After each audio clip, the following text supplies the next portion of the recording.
Fayol. പിന്നെ നമ്മൾ പോയിട്ടുണ്ടായിരുന്നത് പാനൂർ റെസ്റ്റോറൻറ്റിലേക്കാണ്. ഞങ്ങൾ ഈ കയറി പോകുന്ന വഴികളൊക്കെ ഡെക്കറേറ്റ് ചെയ്ത് വെച്ചേക്കുന്നത് വേറൊന്നും കൊണ്ടല്ല, ഇവിടെ ഒരു കൊച്ചിൻ്റെ ബർത്ത്ഡേ ഫംഗ്ഷൻ നടന്നുകൊണ്ടിരിക്കുകയാണ്. പക്ഷെ നമ്മളിതൊന്നും അറിയുന്നില്ല. ഞങ്ങളിങ്ങനെ ജോലി അടിച്ച് കയറി പോവുകയാണ്. ദേ തുള്ളി തുള്ളി പോകുന്നുണ്ടോ പ്രശോഭേട്ടൻ.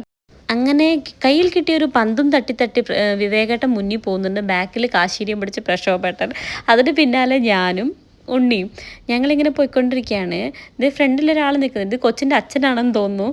ഞങ്ങളെ പരിചയമില്ല. എന്തായാലും വിളിക്കാത്ത ഫംഗ്ഷനും കയറി ചെന്നപ്പോൾ ഇവരൊക്കെ ഞങ്ങളെ നോക്കുന്നുണ്ട്. ഞങ്ങൾക്ക് സംഭവം ഒന്നും മനസ്സിലായില്ല. ഭാഗ്യത്തിന് എന്തായാലും അനൂപേട്ടൻ കൂടെ ഉണ്ടായിരുന്നില്ല. അനൂപേട്ടൻ പുറത്തായിരുന്നു. ഏതോ ഒരു കോള് വന്നപ്പോൾ പുള്ളിക്കാരൻ സ്റ്റക്കായി പുറത്ത് നിന്നു. ബർത്ത്ഡേ ഫംഗ്ഷൻ ആണെന്ന് അറിഞ്ഞത് ഞങ്ങൾ എല്ലാവരും കൂടി ചാടി പുറത്തേക്ക് ഇറങ്ങി.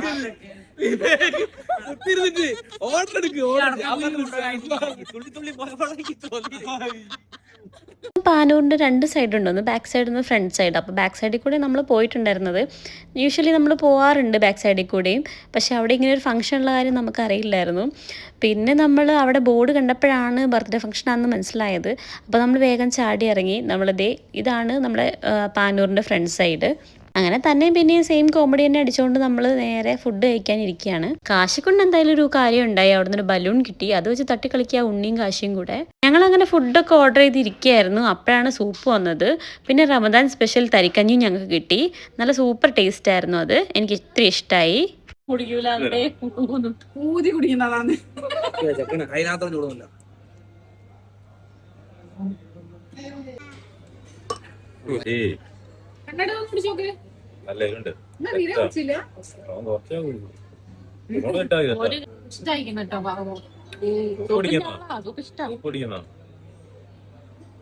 അങ്ങനെ നമ്മൾ ഫുഡൊക്കെ വന്നു. നമ്മൾ ഫുഡൊക്കെ കഴിച്ചു കഴിഞ്ഞു.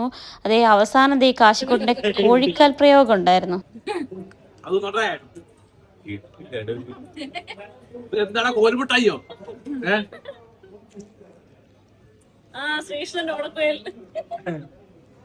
എന്തെങ്കിലും ആവോ കടിച്ച് പൊളിച്ചാത് ആ സാധനം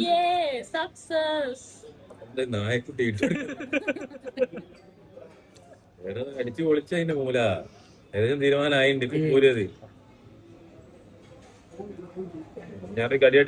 ഞങ്ങൾ ഓരോ കഥയും പറഞ്ഞ് ഫുഡടിയൊക്കെ കഴിഞ്ഞപ്പോഴത്തേക്കും നമ്മുടെ കൂൾ ഡ്രിങ്ക്സ് വന്നു. അങ്ങനെ ഞാൻ കൂൾ ഡ്രിങ്ക്സ് കുടിച്ചുകൊണ്ടിരിക്കുന്നതിൻ്റെ ഇടയിലാണ് ആ കാഴ്ച കണ്ടത്. ഈ ചുരുണ്ട് കിടക്കുന്ന സ്ട്രോ എടുത്ത് വലിച്ച് നീട്ടി നിവർത്തിയാണ് പ്രശോഭട്ടൻ അത് കുടിക്കുന്നുണ്ടായിരുന്നത്. എന്താണെന്ന് എനിക്കൊന്നും മനസ്സിലായില്ല. അങ്ങനെ ഈ കുഞ്ഞു വീഡിയോ ഇത്രയേ ഉള്ളൂ. അപ്പം നെക്സ്റ്റ് വീഡിയോയിൽ കാണുന്നതായിരിക്കും. Tata bye.